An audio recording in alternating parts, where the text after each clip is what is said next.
Who wants to start? We should have figured that out before. I figured you were gonna. You were the one who had this all figured out. What do you mean? Okay. All right.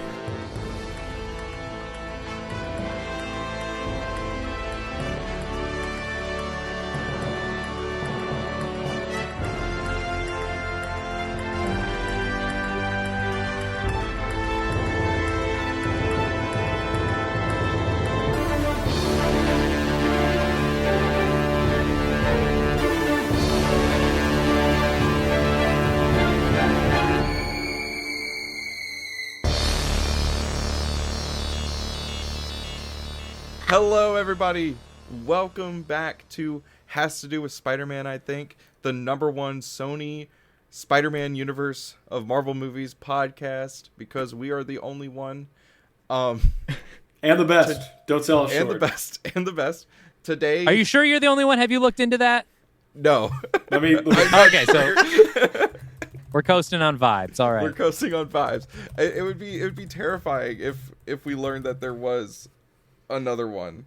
I'm sure people have talked about it on unrelated podcasts, but a podcast directly dedicated to just the Sony Marvel films. I googled Sony Spider-Man podcast, and we are the top result. So let's go. I'll take that as a yes. There you go. Yes. I will say I googled SPUM earlier because I didn't know what it stood for, and you guys were like number 4 or something Let's on go. the SPUM Google Hell search. yes. So Yeah, your SEO is It helps that top-notch. nobody's talking about this. Absolutely. Yeah, number 1 result on Google after searching SPUM is a medical condition. But let's just keep it going. I'm Jarrett. Peyton. Oh, Jesus Christ. I'm Peyton. Noah. Oh my Jesus Christ. Noah, damn it, you timed that. You waited to see him open his mouth.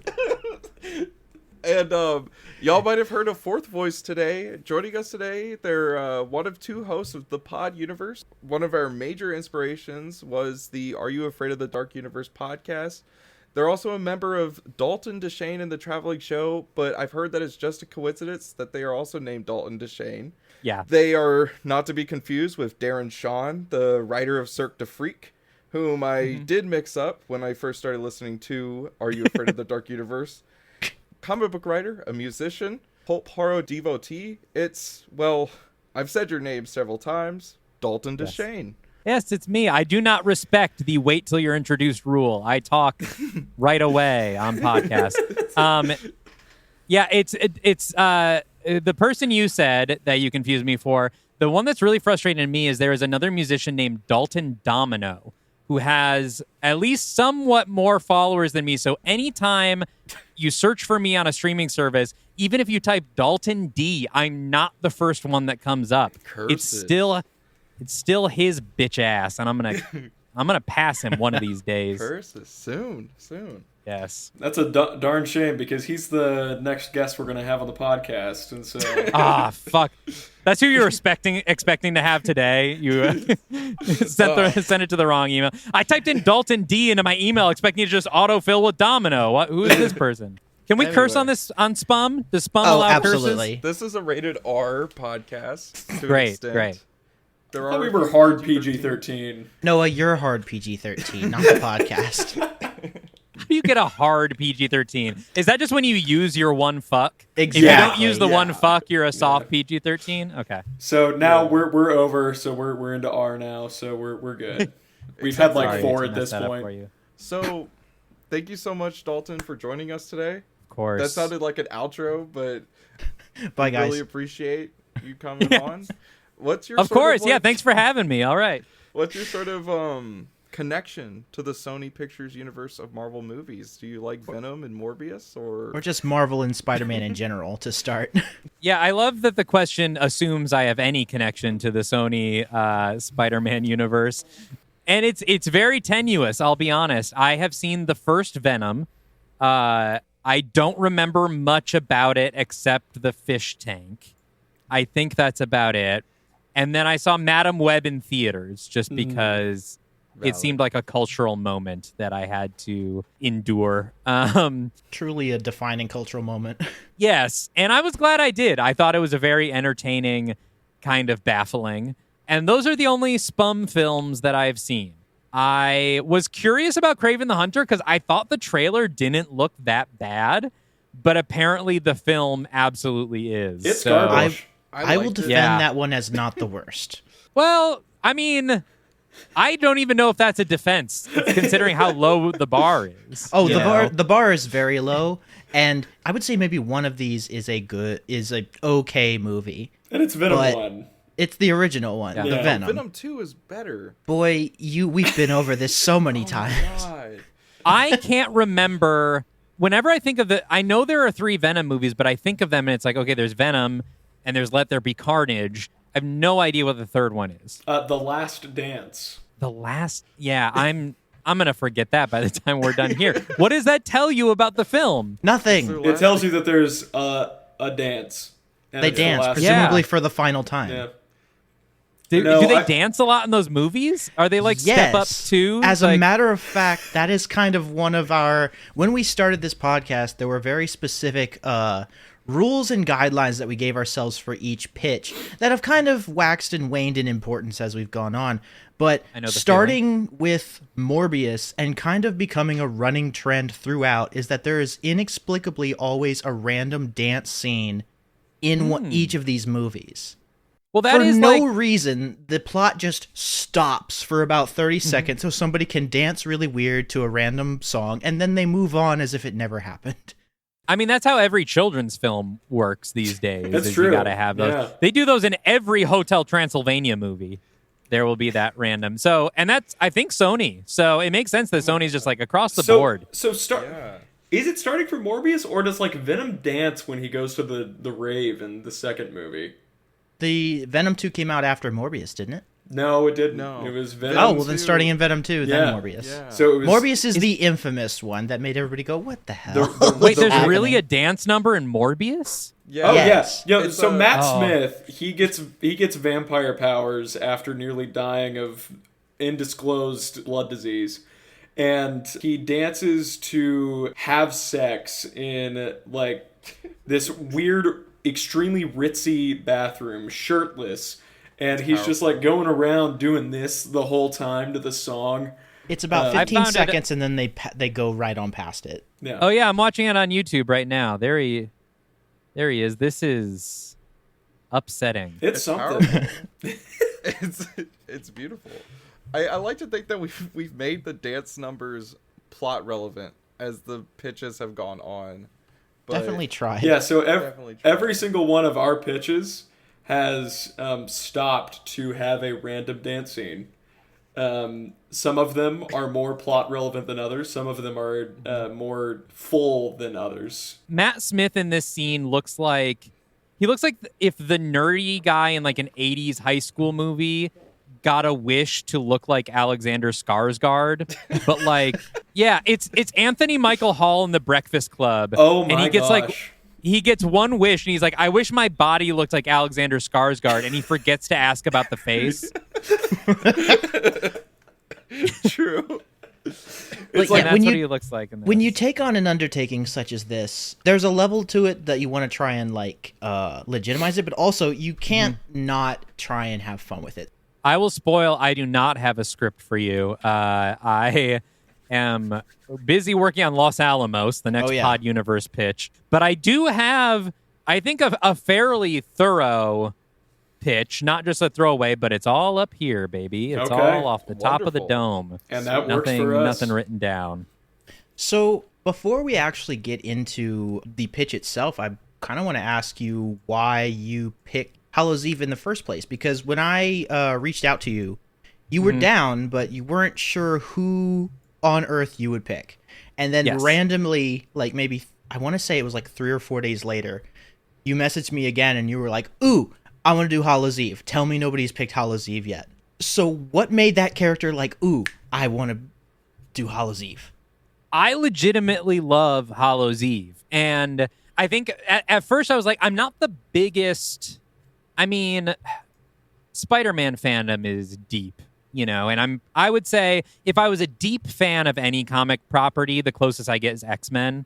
I have read Spider-Man comics a lot, but there's a lot of deep lore and characters that like I figured like, you know, off the top of my head, the villains I was going to think of were like, oh, well, I'm sure they're already taken. You know, it's like the fucking lizard and stuff like that, you know, all the big ones. And so I was like, oh man, I don't know what I'm going to do. But I read Dark Web, which I think was in like 2018. Yeah. The X-Men Spider-Man crossover event that featured Ben Reilly and Madeline Pryor as the villains. A strange kind of inexplicable event, but honestly pretty cool.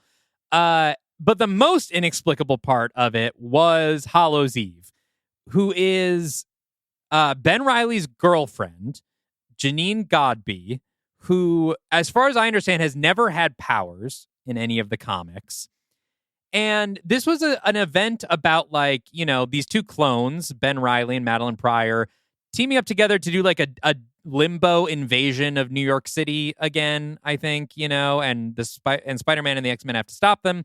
And Janine's kind of along for the ride, and she's like, I think at one point she wants to stop, you know, Ben from doing this. And then Sim, the demon from Limbo, gives her magic powers. I don't really remember why, or if there was a reason why. And also not explained is the nature of her powers is she has a bag of Halloween masks, and whenever she puts one on, she gets the powers of that character. Like, she puts on a vampire, like a Dracula mask, and she's a vampire. Or she puts on a Frankenstein mask, and as the Marvel Wiki states, she gets the powers of Frankenstein's monster. Whatever that entails. Whatever the hell that means. My immediate thought is, this is Majora's Mask, the villain. Yeah. Basically, it is. I don't know much about Janine Godby. I haven't been a huge Ben Reilly person, but to the best of my knowledge, she has nothing to do with Halloween, and neither does like Sim. Like, I don't know why she's given powers, and this is the nature of those powers. Regardless, if you know me at all, exactly my shit. Halloween villain who puts on Halloween masks and becomes the Universal Monsters. I mean, classic. But I also just love her costume design. Like, she's, I don't know what it is about it, because it's pretty simple. She has like an orange hood and like sort of white face paint and a domino mask, and like a black like skin suit with like orange flames up the arms and legs. But something about it, it's like the first new character design in a comic I've seen that jumped out at me. I was like, wow, I want more of this character, just based on the looks and the power set. And I enjoyed her in Dark Web a lot. I really like, that was Zeb Wells doing Dark Web? I think so, yeah. Who I know Spider-Man fans want to like draw and quarter. And look, I didn't read his full Spider-Man run, but I love his work on the X-Men. I think Hellions was one of the best. Hellions is amazing. Hellions fantastic. I am a Zeb Wells defender. Love his work. So I really enjoyed Dark Web. And then she got a little mini by Erica Schultz, who I think was one of her co-creators. And I didn't love the mini. It wasn't bad. It just didn't go as far as I wanted it to. Like, I felt like the story was, I don't know, nothing about it really hooked me. And I think that's basically all Hallows Eve has done. I think she had like a one-shot, like a Halloween one-shot. I don't know if she's popped up since then. But so one of the reasons I picked her is obviously coming from Are You Afraid of the Dark Universe? This is on brand. But also, I knew that if I fucked with her backstory, no one would be mad. Right. Fair. You know? Yeah. I can kind of feel free to, not out of disrespect for the creators, but mostly because, look, this is the Sony Spider-Man universe. We don't have rights to most of the characters involved in her backstory. We don't get Madeline Pryor. I think even Sim is an X-Men character. Like, I think he comes from like Claremont stuff. So, you know, I was going to have to change it anyway, and I don't think anyone would be upset. And this works out perfectly because it's Halloween, everybody. Absolutely. And so this is a great time for it. But yeah, I think she's great, and I would love to see more from her. And I somehow doubt we'll ever get that. That's sad to me. I've always been kind of intrigued by, like, specifically with the way that this universe works, trying to figure out, like, analogs and alternatives. I don't think there's any sort of alternative to Madeline Pryor that we could ever do. And I mean, we could make a clone of Gwen Stacy turn evil. Evil Yeah, witch. well, For the Mary 30th Jane, if you time. want the red hair. True. Yeah, True. yeah. But You could just do Madeline's story, but with Mary Jane. That's insane. I don't think we own Mephisto either. So if Mephisto wanted, if we did a pitch about Mephisto stealing my marriage, or not my marriage, anyway. Why are we doing a story about Peyton's marriage? Don't take my marriage. Then it would be like we'd have to just make it Satan, like the literal honest to God. I mean, devil. the devil is public domain. Yeah. That's fine. Actually, so I'm sorry, the Dark Universe has copyright on Satan. We Damn. Damn it! yeah, you're gonna have to talk to our lawyers. Yeah. Fuck. Nope, well. we got there's money involved in that. So, in your mind, is this a full-blown, like, theatrically released movie, or is this something in the nature of, like, Werewolf by Night, where it's a, like, a Halloween special for, like, Sony Plus, Max, Ultra, whatever it would be called? What is Sony's streaming service? They don't Where do they have dump one. their stuff? I It's think on they Amazon. send stuff to Amazon? Amazon. Okay. I think this could be a full-length movie. Now, the tricky part with that is, and I'll leave this to you as the studio executives of this universe, but would Hallows Eve get the money for a theatrical release is really the question Elmore as a did. property. Okay, that's true, and that's real, or it was almost real. It was almost real, and then it became real thanks and to I Noah. made it real. Yeah. And now it's real in podcast form, which, as I of course will say, is very much real and perhaps even more real than film. But I think the idea I have is a theatrical feature. I don't think it would fit the 1 hour special format. I think this is like a 105 minute. Okay. Like a clean 105. Okay. Yeah. Nice. I will say there's something to be said for a cinematic universe not just being high budget blockbuster films. You can create, like, there is a place for a mixture of high budget blockbusters and also mid to low budget films kind of interwoven together. Like, if a story doesn't call for a big battle, then don't put the big battle. Like, hey, shocker, not everything needs to be that crazy high scale. Yeah, I mean, even like you look at like something like Thunderbolts had a relatively small scale third act. I mean, it like was like in a city and stuff, but like it's mostly a pretty personal battle in like someone's mind palace, This I think would be fairly mid-budget. Have you had a straight up horror movie in the spum? Not quite yet. We've kind of touched on horror elements here and there with certain characters, but I don't think anything has been a straight up horror. We have a moment in Lethal Protectors where a child version of Martin Lee kills an entire boat, and that's kind of horrific, but it's set to paint it black. So, it's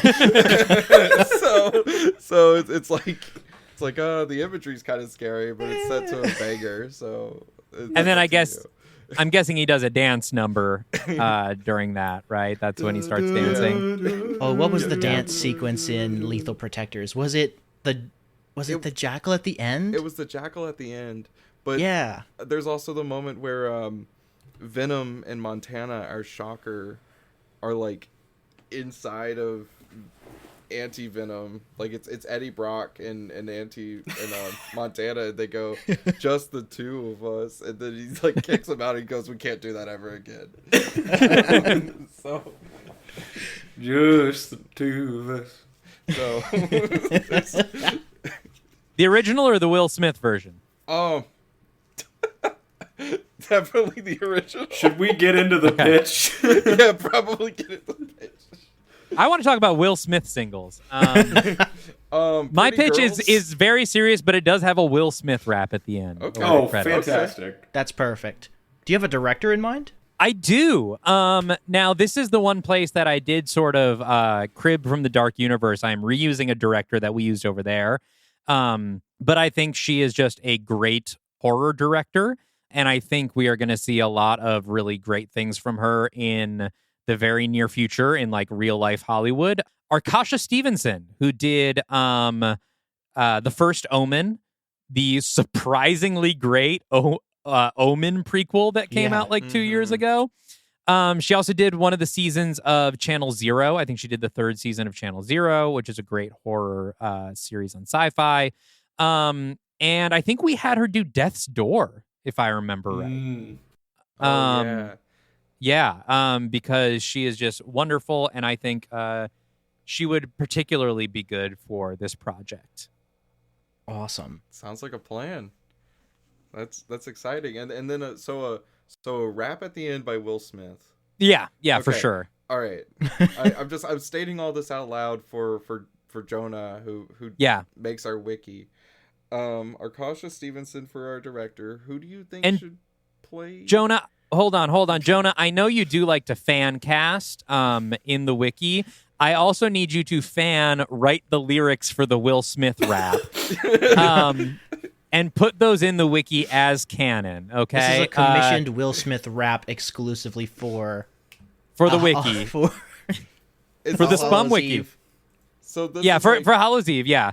And you also have to pick which song he samples, because like on Wild Wild West he sampled Stevie Wonder. On Men in Black I don't even know the original song, but he always like samples a classic song, like an R&B song, and then does the rap over it. So choose what he samples and then write the lyrics. In fact, if you could just write the plot synopsis in verse, that because he usually summarizes the movie anyway. Yeah. So yeah, it's just like the Prince of Bel-Air just describing the plot of the movie again in verse.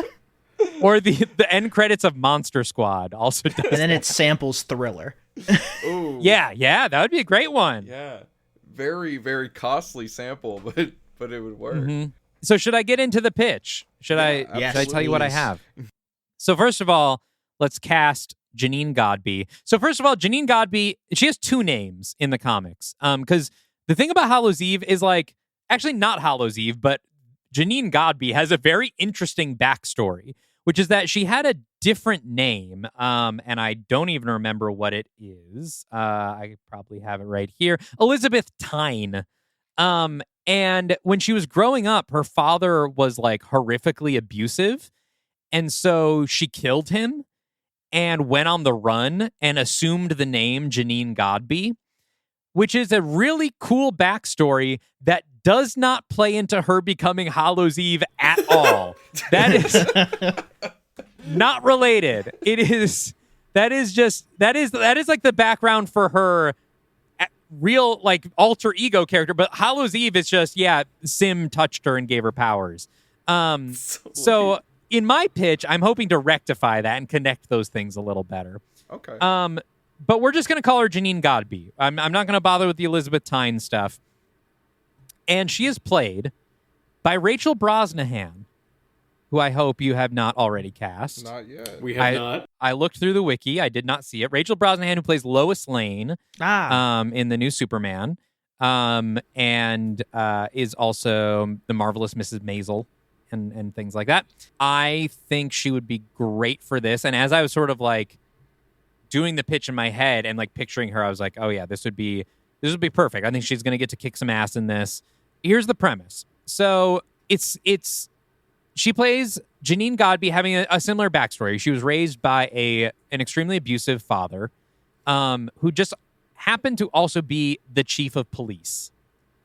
And one day she has enough, and he goes to attack her, and she flips out and kills him pretty horrifically. She stabs him in the face repeatedly, like to the point where when he's found, he is not recognizable. Like the face is just kind of gone. And of course, this is a massive news story. And even though she says she was acting in self-defense and talks about his abuse, he was the chief of police. So no one believes her. it turns into like a big political thing, right? Where like you've got a lot of people out in the streets, you know, protesting for her release because, you know, she was abused and, you know, was just trying to stop her abuser. But then, you know, the cops obviously want her head and the Justice Department wants her head. So she is sentenced to death and she gets the death penalty. And it goes through a long, you know, like she's in jail for a long time because it goes through appeals processes and, you know, various challenges to the court and everything. But eventually the day has come and she is set to be executed by lethal injection. And as they take her to do the lethal injection, she's strapped down and the cops, you know, are putting the needle in her arm. And they start talking to her and talking about how, you know, from their understanding, they're supposed to do this shot pretty fast because up until the moment it kills you, it is excruciatingly painful. Mm-hmm. But they are very intentionally taking their time and they're slowly pushing it in because they're like, you killed the chief of police. You deserve to suffer for this. And then they stop it. Right at the end. She needs the like full thing to be like actually killed, but they stop it because they're like, we want you to just linger in this pain, like passed out, unable to move, but just still alive and experiencing this pain. And she passes out and she wakes up in limbo because she's not quite dead. She's not quite alive. And so her spirit is in limbo, which not the limbo from X-Men that is copyrighted, but just, you know, the spiritual limbo. She wakes up in limbo with several other people who are like also in limbo and they can't figure out what's going on. And a demon appears, this like little black spindly demon who notably does not have a face. He just has like this black void where his face should be. And he starts killing them. And the way he kills them is he pounces on them and he has these very sharp talons that he digs in behind their cheekbones and peels their face off. And then what he does is he puts it on his head where the void of the face is, and it turns him into that person. And he like sort of digests their soul and their essence that way, right? And he starts killing them one by one this way. He gets under their skin and peels their face off, puts it on his own, becomes them, and they wither away. Janine is the last person. The demon attacks her. And the thing about Janine that we will learn, and that we've sort of learned through how she killed her father, is like she seems to genuinely be a good-hearted person, but when she snaps. And maybe that is a result of being violently abused, right? It's just something that's like built into her now, but like she has this really mean streak. We could even maybe in the intro like see flashbacks of like her in jail, like just flipping out on another inmate and like beating them to a pulp, you know? And so this thing is going after her. It's got her pinned down. It's getting its claws like right under her skin. And she goes, you know, Hulk mode and just like fights it off and beats it like to death, like just in a rage, you know? And the thing bleeds orange blood. And as she's like beating it and the blood is like splashing up, it's covering her arms, it's covering her legs like the suit.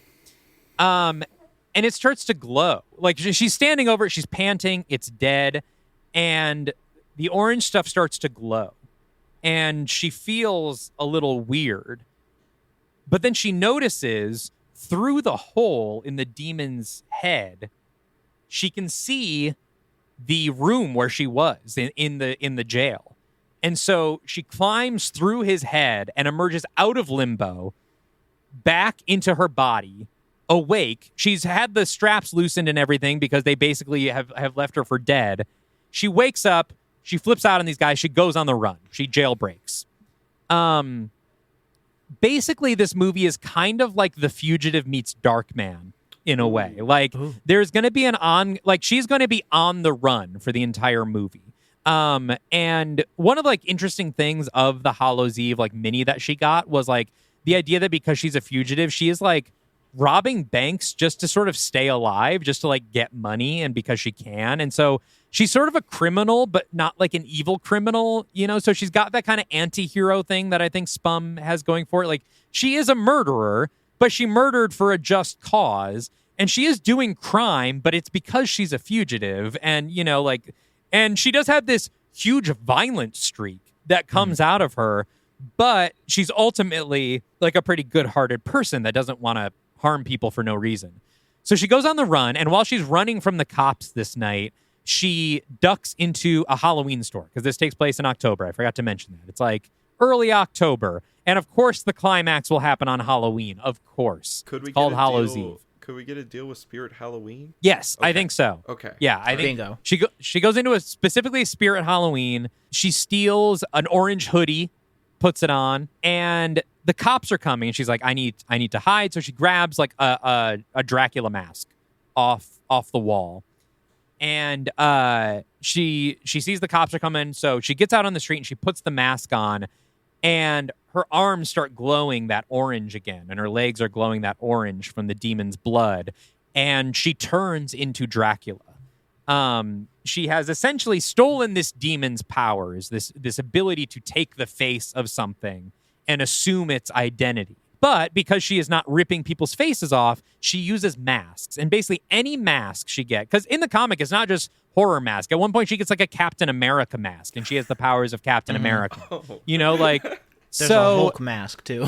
Yeah, there's a Hulk mask. Yeah, and she gets like Hulk powers. So anywhere she goes, anything she puts on her face, she like assumes that identity. The problem is, the longer she keeps the mask on, the more she starts to forget who she is. And so we'll kind of learn that when she gets this vampire mask on and starts attacking the police that are coming after her and getting very close to murdering them until she takes the mask off and sort of like, comes back to herself and realizes she's going to get in more trouble if she kills more police, Meanwhile, we cut back to Limbo, and the body of the demon is found by a similar, much larger demon. Maybe the thing's father, or, it's the thing that's actually ruling Limbo. Like, we find that the thing that was coming after them was just like an underling. Was just like, yeah, go get the newbies. But there is like a larger faceless demon that rules Limbo, and it sees that she has escaped and that she has killed one of its things. And so it tears a hole into our reality and comes after her. And so the idea, the main thrust of the movie will be Janine trying to escape from the police while also being pursued by this faceless demon who is stealing the faces of people in the city to blend in. Like, he can take anybody and rip their face off and put it on and become that person. And so while she can also disguise herself and be whoever she wants, so can the thing that's hunting her. And the thing that's hunting her can see her for who she is. Like, she can't hide. She can hide from the police, but she can't hide from the demon. And so she is pursued by this demon thing that will eventually, our like kind of third act thing will be, it's going to exhume the corpse of her father and take what's left of his face and put it on and assume her father's identity. Oh my God. And come after her. And she has to make the decision of like, do I kill my father again? And I think there's something like thematically we can do here of like her trying to figure out who she is, because even she knows she has this idea of who she is, but then she has this extremely traumatized version of her that comes out when she's cornered that is very violent. It's like a different mask that she puts on even when she's herself. And now she can actually put on these masks and become a monster or a hero or whoever.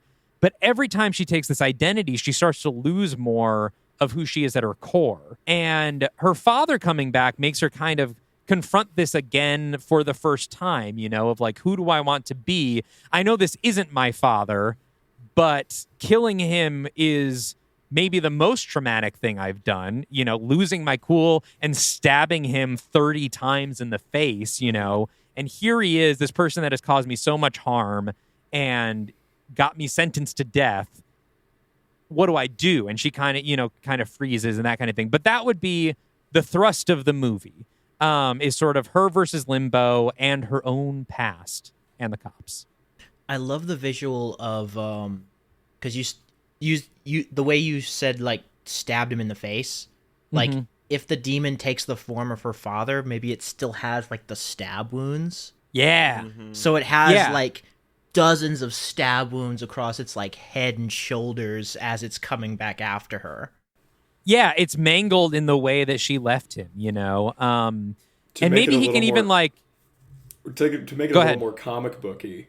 Could like the scars be glowing like this orange light, similar to her arms and legs when with the blood of the demon on them?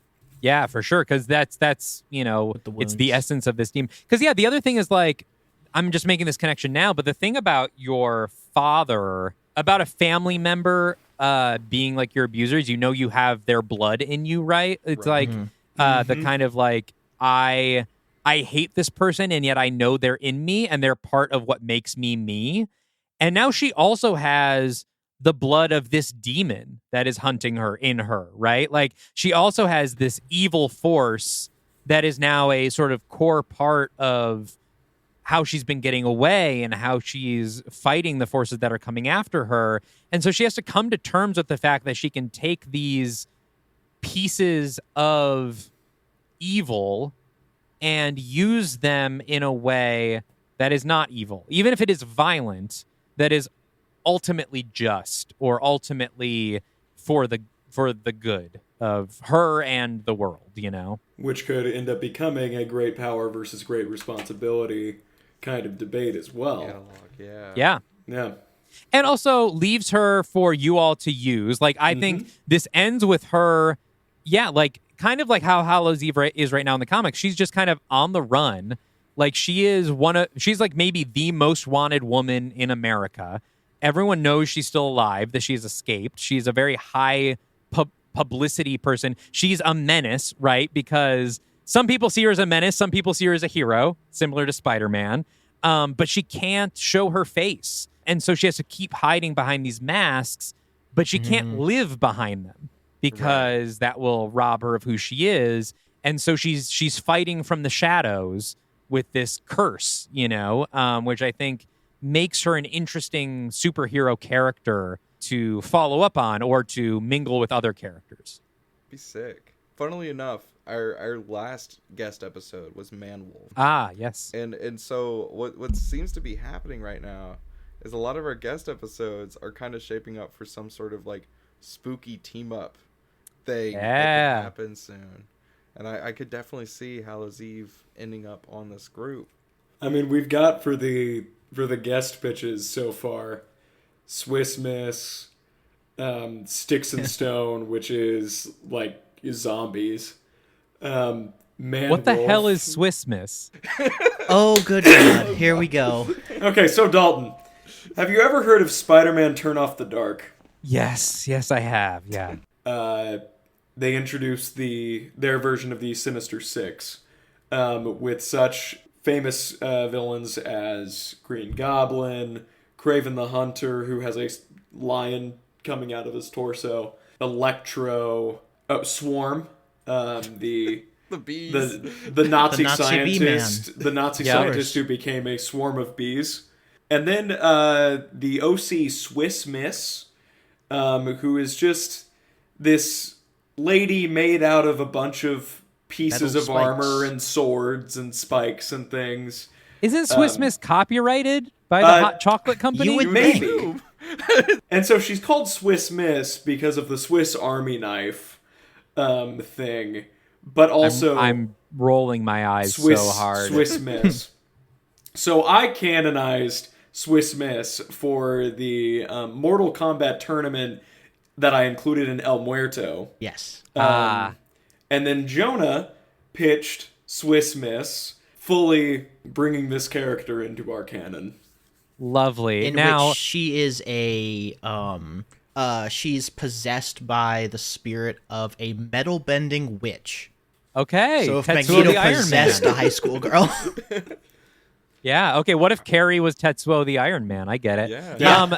What I assumed when I saw Swiss Miss was like, you know how like back in the day the comics would have like a one-page comic about like Twinkies or something, where Oh, like yeah. the Avengers were like fighting the Twinkie monster. I thought Jonah had like taken one of those one-page ads where there was like a sentient Swiss Miss destroying New York, and was like, "Yeah, this is canon now. We're making a movie about Sentient the hot sentient chocolate roll." Yeah. I was just thinking. I think I figured out how to work our dance number in. Okay, lovely. Which is that I think after her first escape, where she learns about these powers, she goes back to the Spirit Halloween and just steals like a bunch of masks, just fills up a bag with whatever mask she can take off the shelf.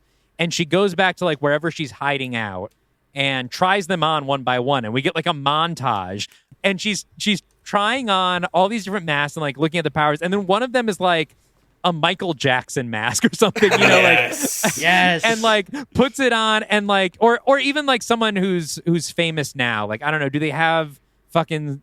It's probably not a Sabrina Carpenter mask, but like someone that we could get to be a Right. cameo, right? That like, you know, get Benson. She puts on a Benson Boone mask and does a backflip. He does a flip, yes. And he does a backflip. Inexplicably, and there are dances several around. Yeah. different famous pop artists' masks in this store. And so she's Yes. constantly swapping between them and doing like their signature bits or dances We that have they have popularized from when they were on tour. we have a Venom cameo in a Transfers Venom into mask. Venom, yeah. Yeah, exactly. Putting on the yeah. mask of one of your other characters. Oh shit! What was the one I just had? I understand if we're sticking with the Monster Mash idea, but I did write down 3 other options. Mask Off by Future. Okay. Oh yeah. Can't Feel My Face by The Weeknd. and I understand that this guy's kind of canceled, but Mask by Dream, the Minecraft Ooh. YouTuber. No. That okay, that No. one's bad. So we can stick with the Monster Mash, but there's 3 other I options. there. really like I Can't Feel My Face. That's I think that one That's is pretty good. probably my favorite. Yeah. that can play over the credits. Like the stinger as it cuts to black, it's the Weekend going, ooh, and then it hits the good Yeah. as it hits the credits. So, do you have an idea for how the like third act conclusion would go with this battle between Hallows Eve and her demon father? I don't. You know, that's something I don't have exactly. Yeah, because there's got to be there's got to be the sort of emotional catharsis. She's got to come a little bit at peace with like what she's done. Like, I don't think she should end up feeling like remorse for what she did. I think she needs to kind of come to terms with it.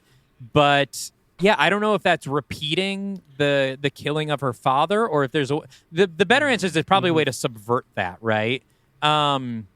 We talked about how there's a lot of the emotional trauma of growing up with a relative that is an abuser, and knowing that they are a part of you and that they make up who you are in some capacity. What if she took the form of somebody else in her family who was kind of the opposite of that? Who we've seen prior to this, who was sort of like a light in her like younger years, to try and like counteract that in the final battle and be like, I am who I am because of you, but also because of these other people as well. Maybe she and made that like is a plate mask Yeah. in pre-K. what? You know when you used to make like a mask in pre-K and it would be on a paper plate, and you like you could maybe she like uncovers something like that where it's like a memory from childhood.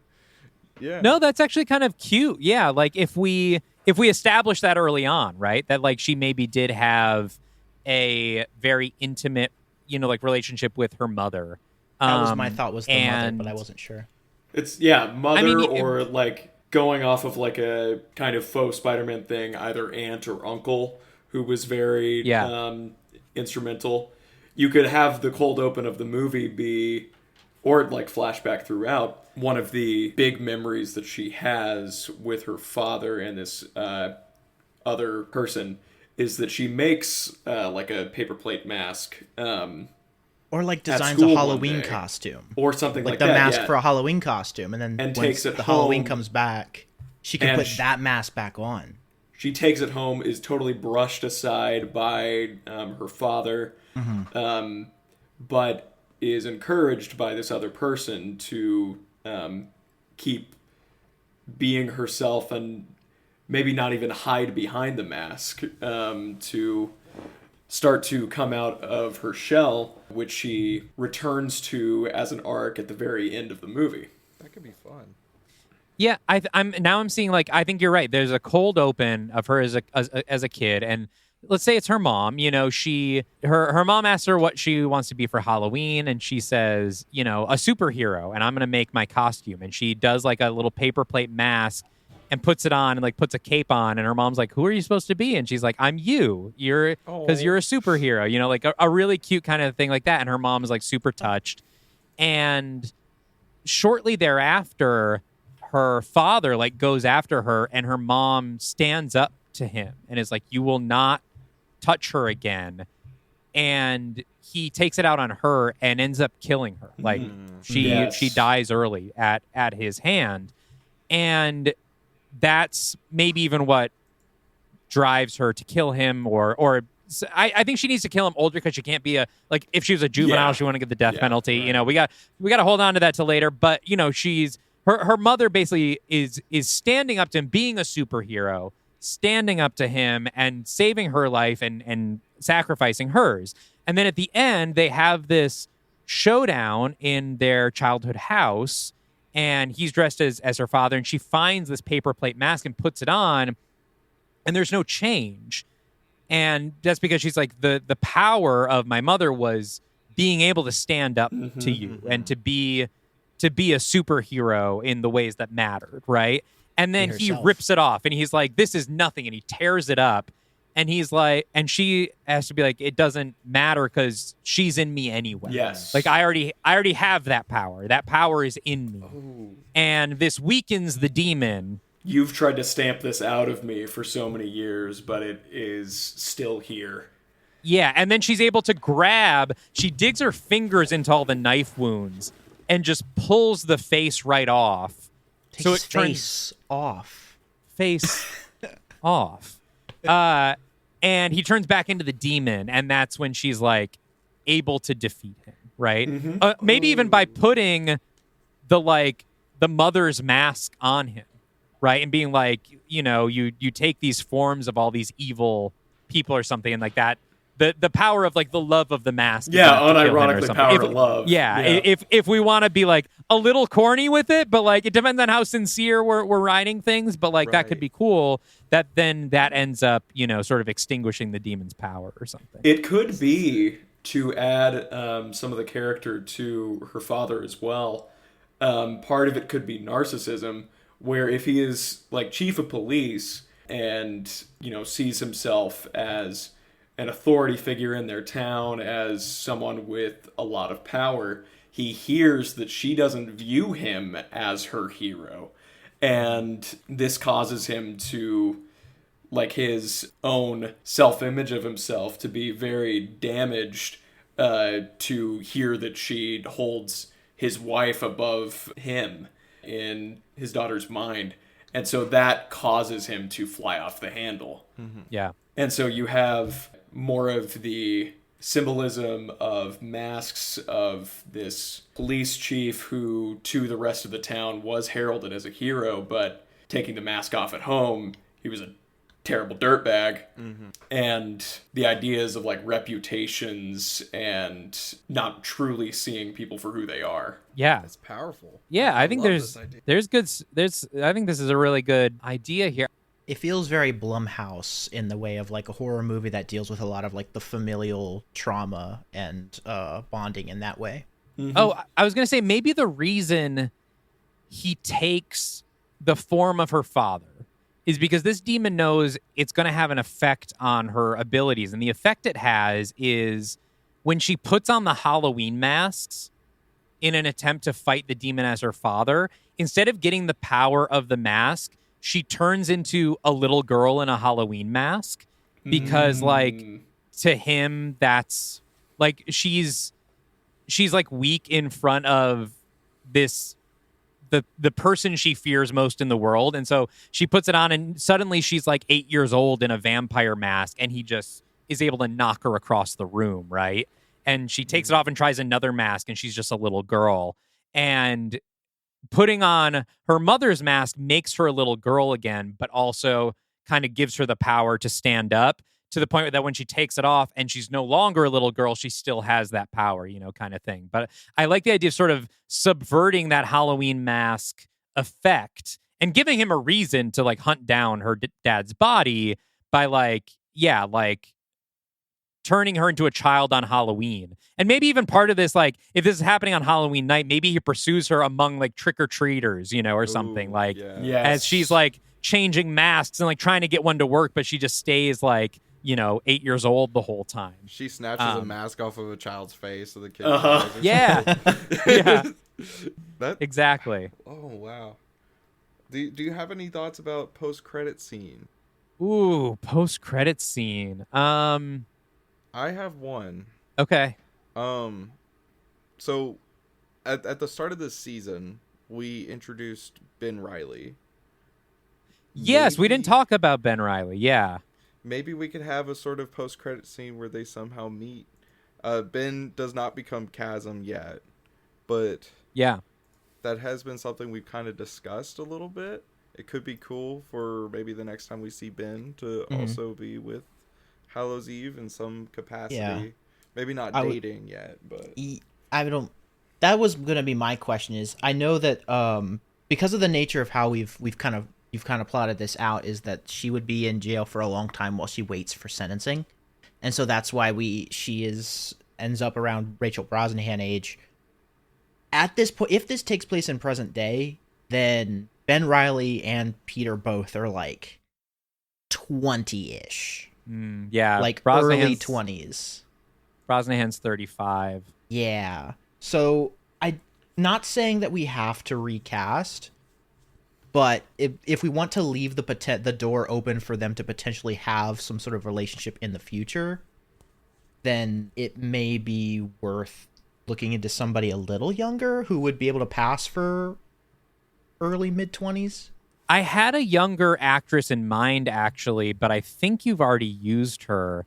But she's who came to mind first, actually, before I decided maybe I'd go a little older. But that's Ella Purnell from Fallout. But love Ella.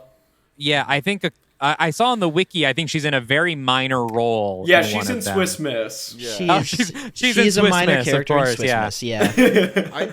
And there were talks. I'm at a certain point now where I'm thinking I might just need to recast her in something else. Because I think she had like 2 lines in that movie. And it's like Ella Purnell deserves like a larger role in this universe if we're going to use her, I think. Oh, Ella Purnell could totally work for this. Do we create a new bit and say that we need an Ella Purnell type? Probably. We're at a certain point now. Ella Purnell keeps getting brought up. I do think that Ella Purnell works for this, though. There's also, I mean, if we wanted to stay Yellow Jackets adjacent, you could do Sophie Thatcher, who I think also had a minor Swiss Miss part. Sure. I think the entire cast of Yellow Jackets could fit this, yeah. Swiss Miss to some extent. Sophie Thatcher is 24. She's companion. Yeah, that'd work. She's companion. She is companion. Was Sophie Nélisse in Swiss Miss? Because she's also one of the leads of Yellow Jackets, and she's 25. She plays the young version of Melanie Linsky's character, and I think she could be really good too. I do not think Sophie Nélisse has been used yet. I actually think she would be great. She really has the look. Like, I'm looking at like some photos of her, and I can like automatically picture her in the Hallows Eve costume. Mm-hmm. So maybe we recast as Sophie Nélisse. I'm looking at the cast lists of as many of our things. We got to have a dedicated Excel spreadsheet for this. Yeah. Producer Andy.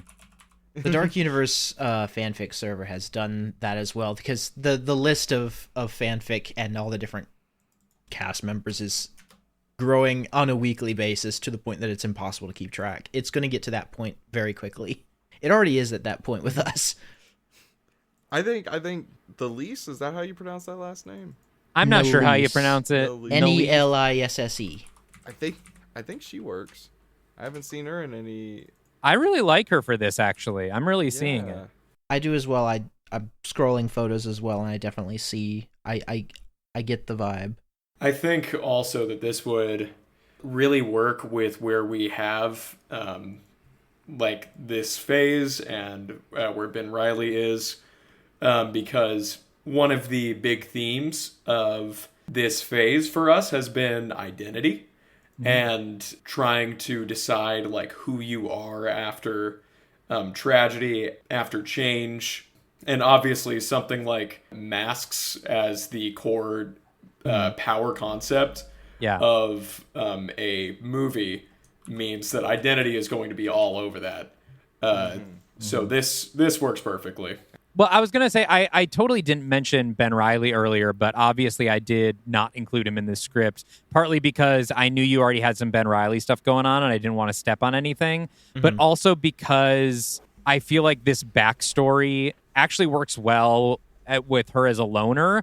But I agree with you that, like, as soon as this story is over, the idea of them meeting is like, it's perfect, like, comic book movie stuff, right? You have a solo movie and then these guys start to get together. I was also thinking of, like, as a possible, like, mid-credits or post-credits scene, a scene of her, like, robbing a bank as one of your other characters, like a Venom or something, you know, that, like, she got the mask and she's interrupted by that character. Ooh, you know, that would be like, a lot of fun. Actually showing up, and she takes the mask off and is like, "I am so sorry," you know, like, and Big or something Wheel. like that. Yeah, whoever you want. Big Wheel's merchandising. So currently, Big Wheel is the premier superhero of New York City in the canon. So that'd be perfect. Yeah, so, you know, showing up and being like, "You're ruining my image."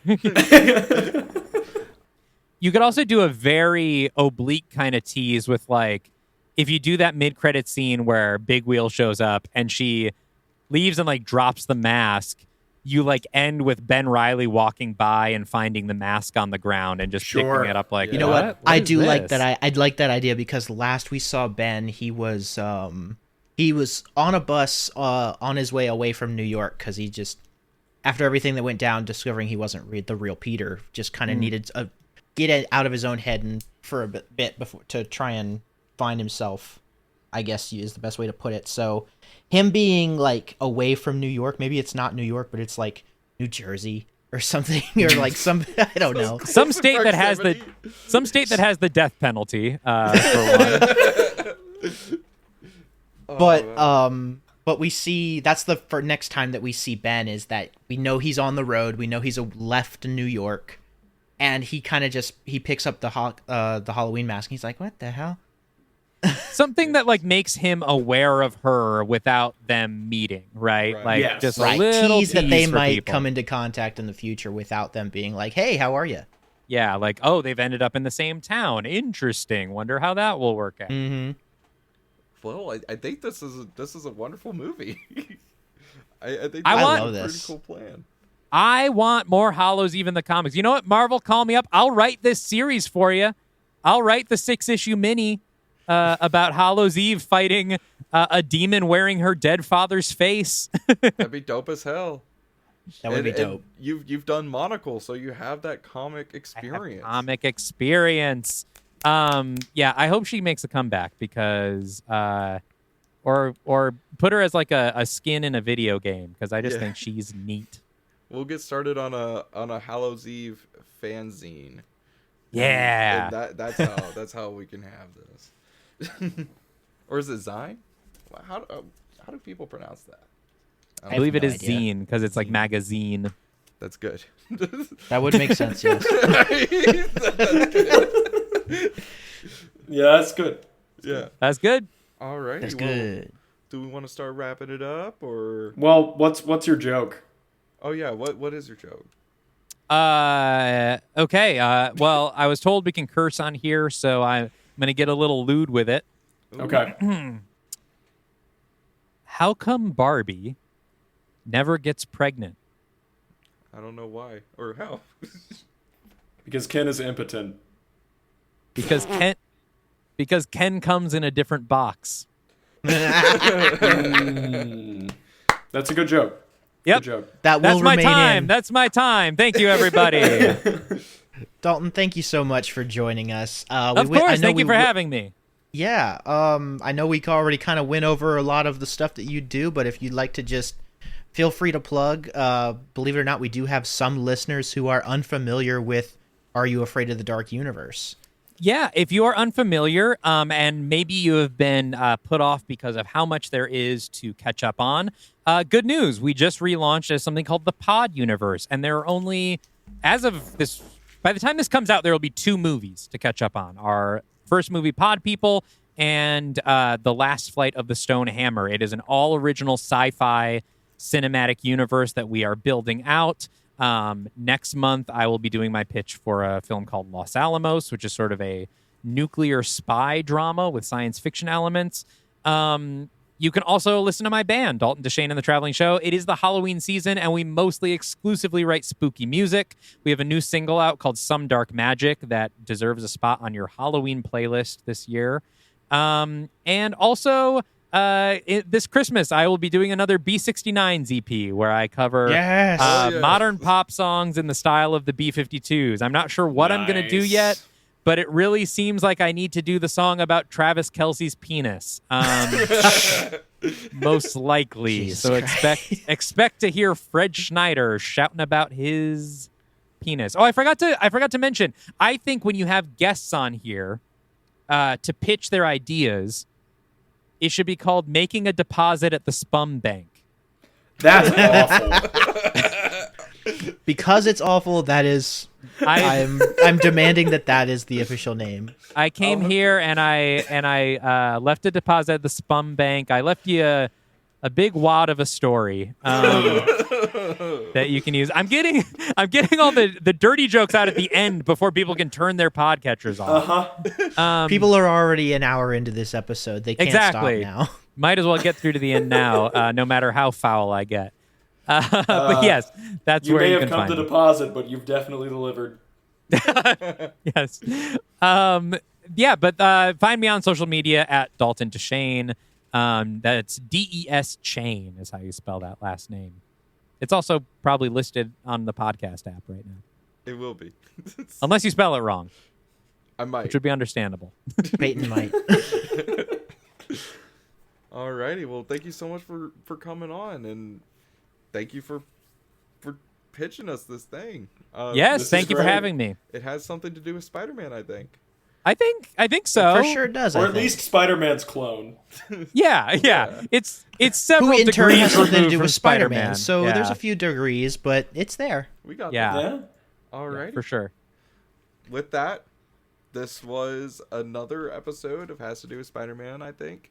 Come back in 2 weeks for Jarrett's pitch of Silver in Black, the Silver Sable Black Cat movie that got leaked in the Sony emails of Nice.